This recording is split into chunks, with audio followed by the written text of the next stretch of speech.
Olá pessoal, beleza? Aqui é o irmão Alex e hoje nós vamos falar sobre neopentecostais, beleza?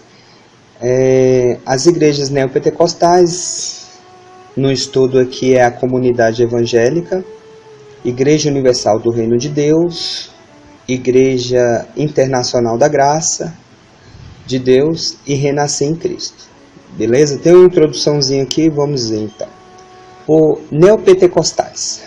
Nós referimos aquelas igrejas pentecostais que surgiram na década de 60, 70 para cá. Ou seja, aquelas que têm de 30 a 40 anos de existência. O que elas têm em comum com as igrejas pentecostais que já existem antes da década de 60?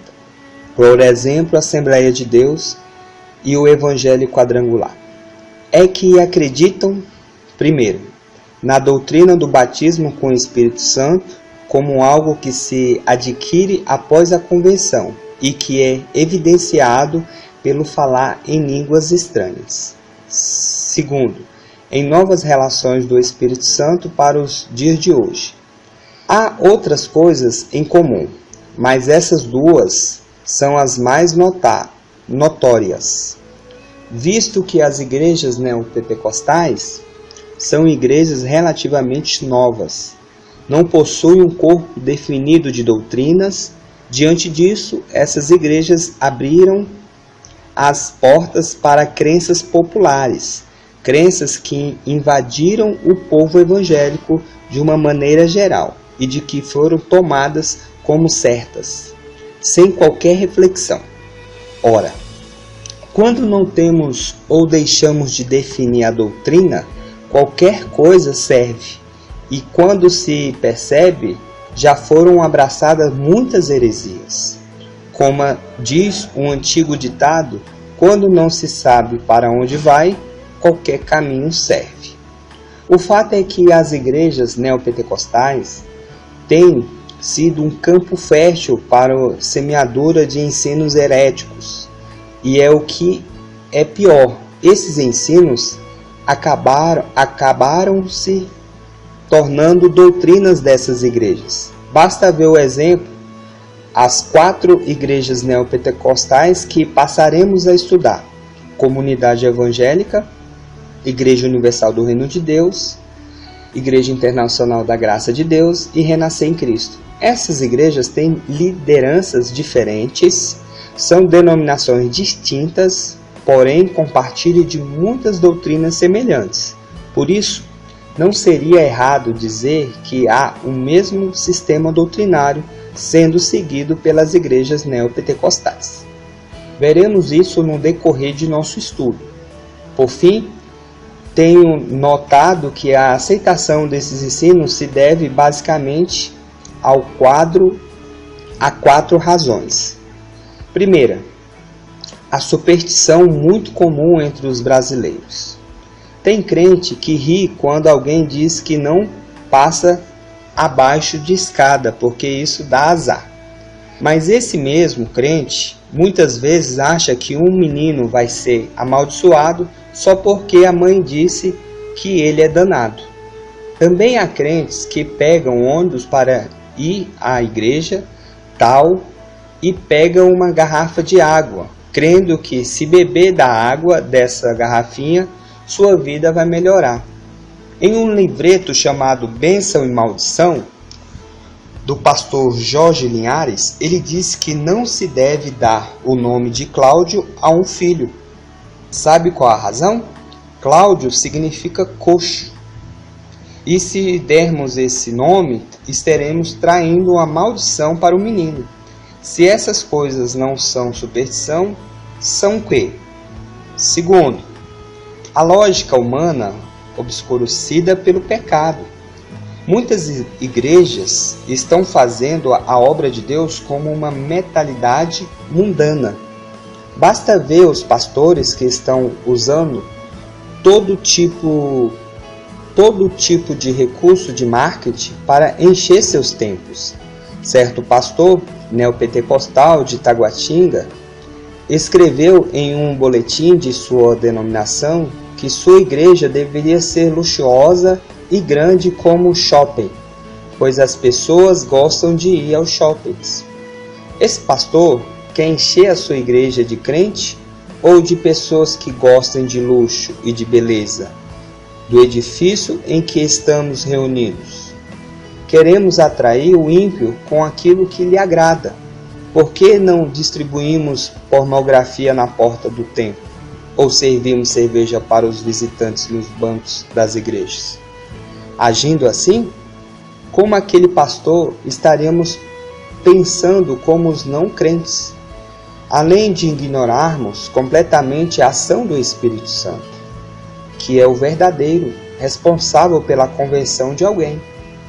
A Assembleia de Deus, uma igreja cuja maioria dos membros é de classe baixa e que sempre tem crescido de forma considerável, nunca precisou apelar para templos luxuosos com o fim de atrair os não crentes, mas simplesmente para a pregação pura e simples do Evangelho de Deus. Tem gente pensando que os fins justificam os meios. Diz o seguinte: se estamos conseguindo atrair os não crentes dessa maneira, por que não podemos usá-la? Pois para o crente não pode ser assim. Para nós, o fim jamais pode justificar os meios. Por exemplo, o fato de uma tortura conseguir arrancar a confissão de um bandido não quer dizer de forma alguma que tal violência esteja justificada. Temos de analisar os meios que usamos à luz da palavra de Deus. Terceiro ponto: o uso de textos isolados. Talvez seja esse o maior motivo para tantas heresias nas igrejas neopentecostais. Quando se costuma usar textos isolados dos seus respectivos contextos, normalmente se obtém todo tipo de ensino. Não é à toa que a maior característica das seitas heréticas é que elas utilizam de textos isolados da Bíblia para justificar suas heresias.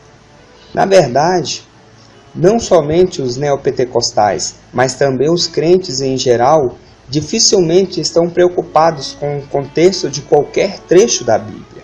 Não se preocupam em analisá-los com cuidado ou compará-lo com outros textos que falam sobre o mesmo assunto.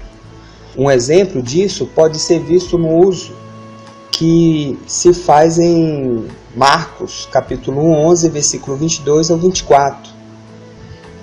Todos gostam de citar esse texto, mas ninguém quer saber de ler outros versículos da Bíblia que tratam do mesmo assunto e nos ajudam a entender melhor a doutrina bíblica sobre a oração.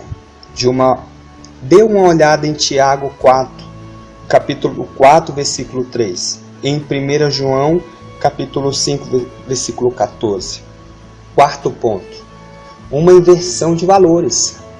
Nas igrejas neopentecostais, não é mais o homem que obedece a Deus. É Deus quem tem de obedecer à vontade do homem. Daí que tudo passa a girar em torno dos nossos interesses, e não em torno dos interesses de nosso Senhor. Isso explica porque essas igrejas não aceitam nenhuma forma de sofrimento na vida do crente, bem como de qualquer dificuldade financeira. Isso não é fruto de uma análise séria daquilo que a Bíblia diz. O fruto de mentalidades inconformadas e rebeldes que não aceitam qualquer tipo de aflição ou eficácias, ignorando completamente aquilo que o próprio Jesus falou: no mundo passais por aflição, que está escrito em João 16:33.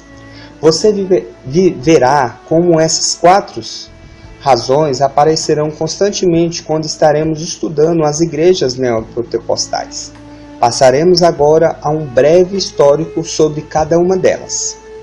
Comunidade Evangélica Sara Nossa Terra, do pastor Robson Rodovalho. Fundador, Robson Rodovalho, veio de uma família kardecista que morava no estado de Goiás. Seus pais eram frequentadores assíduos às sessões da Mesa Branca. na casa da avó. Além disso, Robson e sua mãe iam às festas de Umbanda nas tendas erguidas na fazenda da família, por empregados oriundos da Bahia. Quando completou 14 anos de idade, Robson matou por acidente o caseiro da fazenda de seu pai. Isso o abalou emocionalmente de uma forma tão forte que ele chegou a adquirir tiques nervosos. Apelou para os guias espirituais do espiritismo, os quais não conseguiram ajudá-lo. Um ano depois, ele se converteu a Cristo num acampamento realizado pela mocidade de uma das igrejas presbiterianas de Goiânia. Além de frequentar a igreja presbiteriana, Robson também se filiou à MPC, Mocidade para Cristo, passando a evangelizar e formar clubes bíblicos nos colégios. Tornou-se presidente estadual do MPC aos 17 anos. Recebeu o batismo do Espírito Santo no acampamento da MPC. Meses depois, iniciou sua própria igreja em Goiânia. Ou seja, fundou uma igreja aos 17 anos, exatamente 2 anos após sua convenção. Isso foi em 1976. A igreja se chamava Comunidade Evangélica. Com o tempo, foram surgindo outras comunidades evangélicas, geralmente fundadas por ex-membros da igreja de Rodovalho. Diante disso, ele se viu obrigado a especificar sua igreja como Comunidade Evangélica Sara Nossa Terra. Essa mudança de nome ocorreu somente em 1992, 16 anos depois do surgimento da igreja. Robson Rodovalho se formou em Física e chegou a dar aulas na Universidade Federal de Goiás. Fez ainda um curso teológico por correspondência. Por causa de sua experiência como líder do MPC, resolveu fundar a Organização Atlética de Cristo, que agrega os evangélicos de vários times de futebol. A semelhança dos clubes bíblicos do MPC, feitos em colégios. Esses atletas se reuniam para realizar devocionais e meditações bíblicas, no intuito de evangelizar seus colegas não crentes. Rodovalho é proprietário da editora Koinonia, uma editora evangélica, e autor de vários livros que dão ênfase ao assunto de guerra espiritual. Característica básica: a comunidade evangélica Sara Nossa Terra teve início com uma forma de governo congregacional, sistema que os membros da igreja que tomam as decisões por meio da Assembleia. Porém, em 1997 foi adotado o sistema episcopal. Nesse caso, é o pastor ou bispo que decide tudo na igreja. A maior parte dos membros da comunidade evangélica é de classe média. A denominação não obriga seus pastores a cursarem teologia. O máximo que pode acontecer é que a liderança forneça um breve curso bíblico de 6 meses a 1 ano. A igreja também dá grande ênfase à parte musical. Investe em bons músicos, bons instrumentos e num repertório musical bastante animado. Por fim, os pastores das comunidades evangélicas são consagrados ao ministério juntamente com suas esposas. Em outras palavras, é o casal que pastoreia a igreja. Logo, é comum vermos a mulher do pastor sendo chamada de pastora. Agora nós vamos para a Igreja Universal do Reino de Deus, do bispo Edir Macedo. Fundador: Edir Bezerra Macedo, carioca, e é o 4º filho de um casal de nordestino que se mudou para o Rio de Janeiro a fim de tentar a vida. O pai era comerciante e a mãe dona de casa. Dos seus 32 irmãos, 10 morreram e 16 foram abandonados por terem nascido prematuros. Antes de se converter, Edir Macedo frequentou a Igreja Católica e o Centro de Umbanda.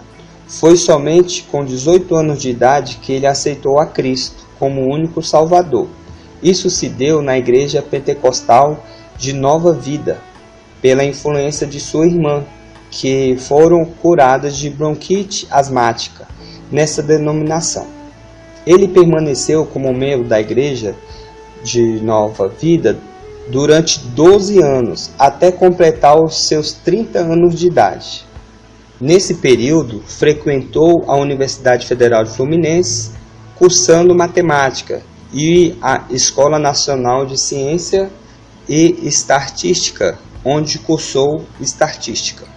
Quando completou 30 anos, Macedo se casou do elitismo da Igreja de Nova Vida e acabou saindo de lá, juntamente com R.R. Soares, que era seu cunhado e amigo.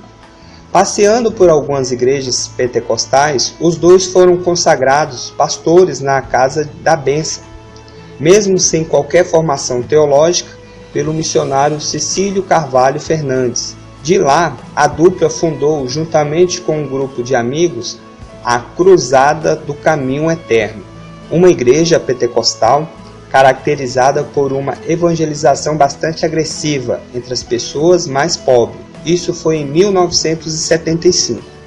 Após um desentendimento com os outros líderes da cruzada, Edir Macedo e seu cunhado R.R. Soares fundaram a Igreja Universal do Reino de Deus. Isso foi em 1977, na sala de uma ex-funerária no bairro da Abolição, subúrbio da zona norte do Rio. No começo da Igreja Universal do Reino de Deus, R.R. Soares era o seu principal líder e pregador. Não demorou para que Edir Macedo passasse a disputar a liderança com seu cunhado. A coisa chegou de tal ponto que no final dos anos 70, Macedo propôs que fosse feita uma votação entre os pastores da denominação para ver quem ficaria como líder. Edir Macedo venceu. R.R. Soares, por sua vez, foi recompensado financeiramente e se desligou da Universal para fundar em 1980 a Igreja Internacional da Graça de Deus. A Universal arrecada tanto dinheiro com dízimo e oferta que comprou a Rede Record e Rádio de TV em 1989 por 45 milhões de dólares. No pacote também herdou uma dívida de 300 milhões de dólares que foi paga logo depois. Visando o crescimento da sua denominação, Edir Macedo chegou a ir morar nos Estados Unidos em 1986, na intenção de expandir a Universal pelo mundo. Atualmente, sua igreja está inserida em mais de 50 países. Para se ter uma ideia do seu crescimento, em 1998, a Universal estava fundada a cerca de um templo por dia. Edir Macedo foi preso em 1992, acusado de sonegar impostos, remeter ouro e dólares ilegalmente para o exterior e de ser envolvido com narcotráficos, visto que nada foi provado. Ele saiu da prisão fortalecido, passando a argumentar que era vítima de perseguição religiosa por parte da Rede Globo e da Igreja Católica. Resultado, acabou ganhando o apoio de muitas igrejas evangélicas. Em 1995, veio a tornar uma fita de vídeo caseira que mostrava o líder da Universal ajoelhando, rindo para a câmera enquanto contava o dinheiro da coleta num templo de Nova York, divertindo-se num iate em Angra dos Reis, dançando numa vigília em Copacabana. Na mais chocante de todas as cenas, durante o intervalo de um futebol com a cúpula da igreja, ensinando de modo debochado e com termos chulos, pastores e bispos a serem mais agressivos, persuasivos e eficazes na arrecadação dos recursos dos crentes. Macedo dizia para eles pedirem cada vez mais. Vocês têm que chegar a se impor, dizer a eles: você nunca pode ter vergonha, peça, peça, peça. Quem quiser dá, quem não quiser não dá, ou desce. Hoje, a Universal também tem uma grande rede de livrarias evangélicas, que além de livros, vende CD. Os livros dos Bispo Macedo vende que nem água. Curiosamente, é dito que nos seus livros que ele é doutor em teologia, mas nada se sabe sobre o fato de que ele tenha feito um curso teológico em algum momento da sua vida. Característica básica: a Igreja Universal do Reino de Deus teve início com uma forma de governo congregacional, sistema em que os membros da igreja é que tornam as decisões por meio da Assembleia. Porém, logo em 1980, 3 anos após a sua fundação, ele adotou o sistema episcopal. Nesse caso, é o pastor ou bispo que decide tudo na igreja. Note que isso acontece logo após a saída de R.R. Soares. A maior parte dos membros da Universal é da classe baixa. A denominação não obriga seus pastores a cursarem teologia. De fato, a Universal chegou a abrir um seminário, mas fechou logo depois. Atualmente, existe o Instituto Bíblico Universal com duração de 6 meses, mas não é algo obrigatório. O ponto forte da Universal é que ela se propõe a resolver todos os problemas terrenos dos fiéis. Chegou até a criar um calendário de que deve cumprir por Deus, rigorosamente da seguinte maneira: segunda-feira, soluções sobrenaturais para quem deseja prosperidade. Terça-feira, cura física. Quarta-feira, culto de adoração ao Espírito Santo. Quinta-feira, soluções de problemas familiares efetivos. Sexta-feira, libertação espiritual e exorcismo. Sábado, a mesma coisa da segunda, oferecer soluções sobrenaturais para quem deseja prosperidade. E domingo, a mesma coisa de quarta, culto de adoração ao Espírito Santo. Como se vê, essa igreja fica aberta todos os dias da semana e disposição dos seus membros e outros interesses, ou melhor, interesses da sua mensagem. A Universal é uma igreja que se aproveita grandemente da superstição do povo brasileiro. Seus pastores vendem água do Rio Jordão, fitinhas ungidas, a areia do Sinai, óleo santo de Israel, garrafinha com água dentro e etc. Inclusive, há muitas outras coisas que são feitas com água. Eles dizem, por exemplo, que se você orar e beber um copo de água após a oração, seu pedido será atendido. Por fim, essa denominação investe pesado em soluções mágicas e fantasiosas para resolver os problemas dos crentes. Veja um exemplo de como os seus líderes usam a Bíblia. Certa igreja universal pegou o texto que narra a história de Josué e a queda das muralhas de Jericó, Josué 6, e fez o seguinte: primeiro, construiu uma muralha de papelão, dizendo que a muralha representava os inimigos do povo de Deus, inimigos como a falta de dinheiro, o desemprego, as doenças e etc. Depois, o pastor da igreja mandou os seus membros rodear essas muralhas 7 vezes. Na 7ª vez, essa muralha era derrubada, simbolicamente a queda ou derrota de todos os problemas.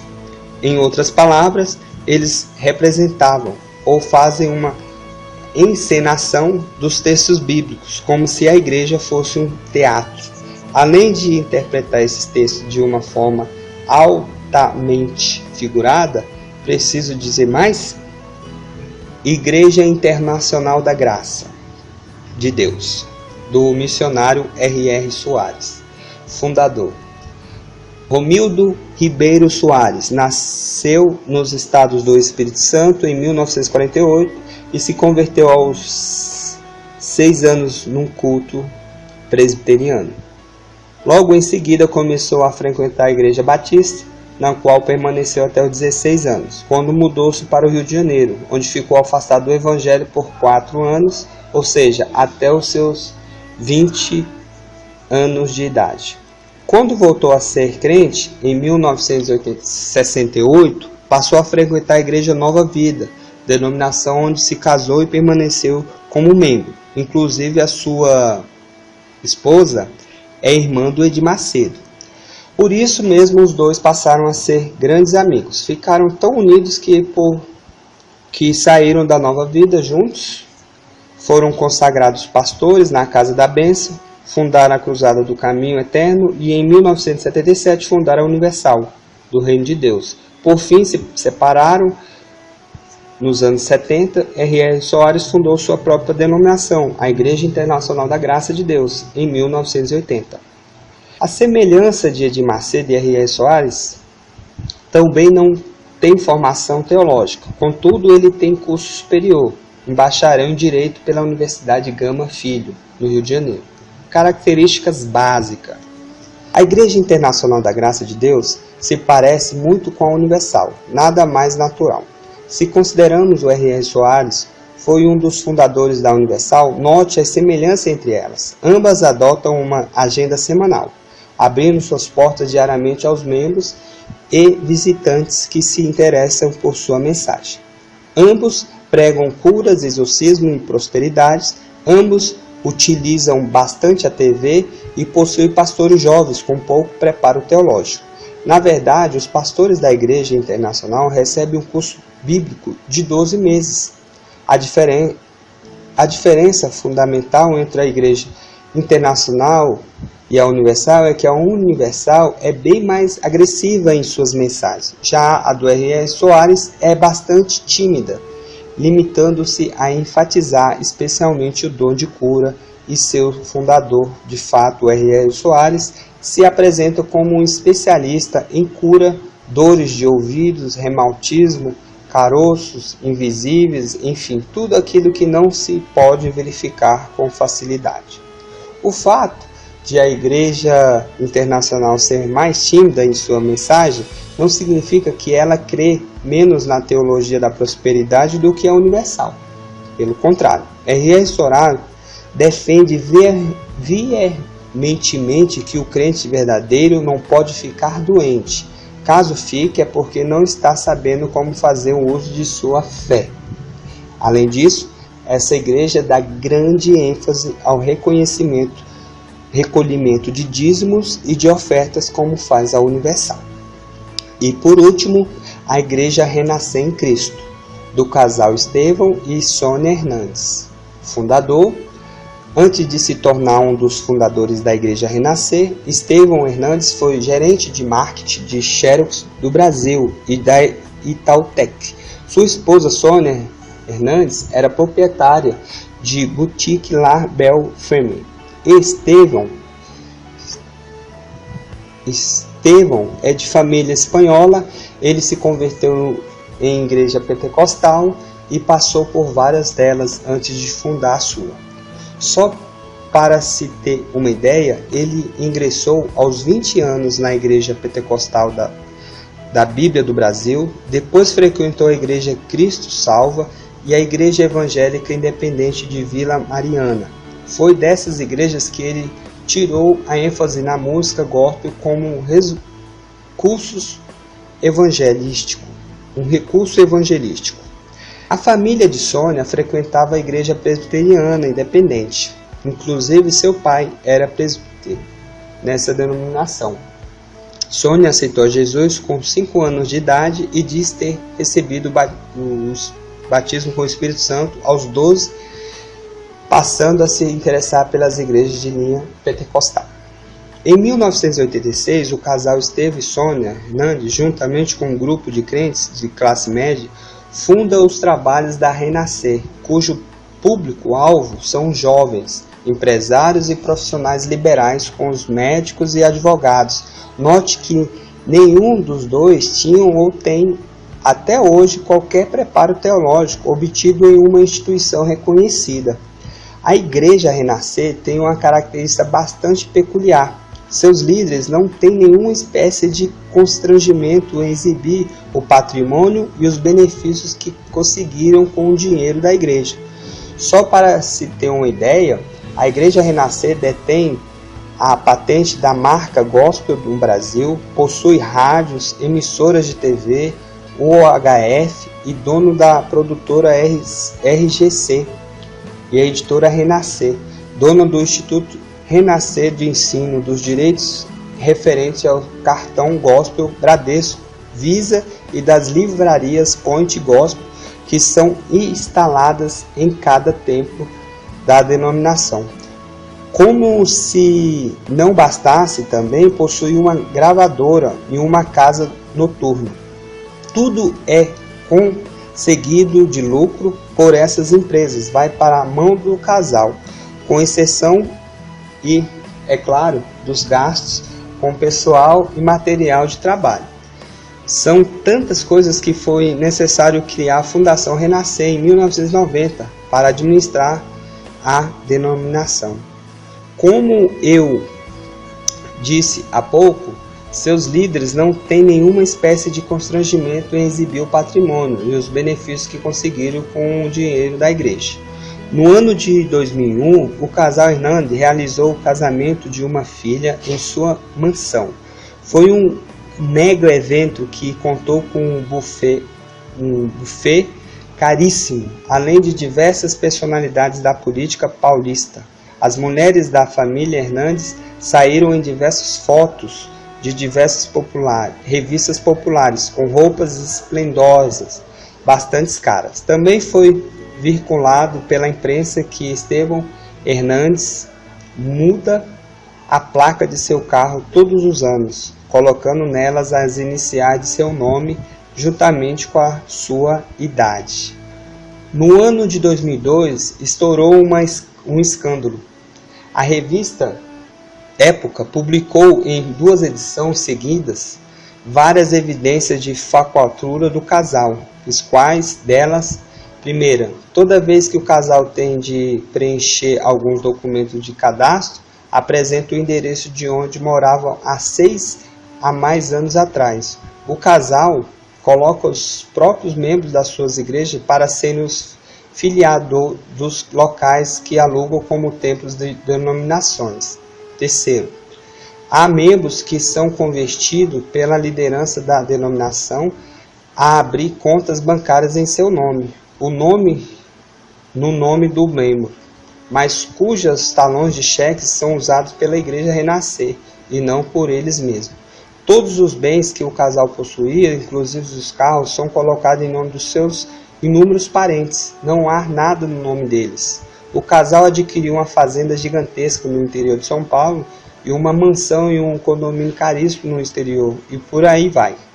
A bispa Sônia disse que todo o conteúdo de revista Época era uma difamação, mas tudo vai comprovado com documentos, não havendo qualquer contestação judicial a respeito dos mesmos. Inúmeras pessoas foram lesadas pelos líderes da Renascer, não apenas membros, como também ex-pastores das denominações. Característica da igreja. A Igreja Renascer teve início em 1986 com uma forma de governo congregacional, sistema em que os membros da igreja é que tomam as decisões por meio de assembleia. Porém, em 1995, 9 anos depois, ela adotou o sistema episcopal. Nesse caso, é o pastor ou bispo que decide tudo na igreja, e cabe de toda a denominação. Teoricamente, o bispo Estevão Hernandes, que não mesmo no ano de 1995 ganhou o título de apóstolo, para enfatizar sua posição superior. Parece, porém, que na prática quem manda é a bispa Sônia, sua esposa, e ela que representa a liderança da Igreja Renascer em praticamente todos os lugares. Sua imagem está em todas as capas de CD da igreja, e ela quem vai em todas as entrevistas de TV, e ela quem defende a denominação em todas as questões. Quando Estevão aparece, é somente para acompanhar a esposa. Na Igreja Renascer, todas as esposas de pastores são co-pastoras. Na verdade, 10% dos pastores da igreja são mulheres. Essas pastoras seguem o exemplo de seus líder maior, a bispa Sônia. A maioria delas se veste como bem, com roupas chiques e modernas. Quanto ao preparo teológico, a igreja oferece para os seus líderes a chamada Escola de Profetas, com duração de 2 a 3 anos. Beleza, pessoal? Tem mais coisas aqui, só que eu não vou ler, que já está em 35. Mas se você gostou, se inscreva no canal aí e até os próximos vídeos. Beleza, pessoal? Um abraço, até mais!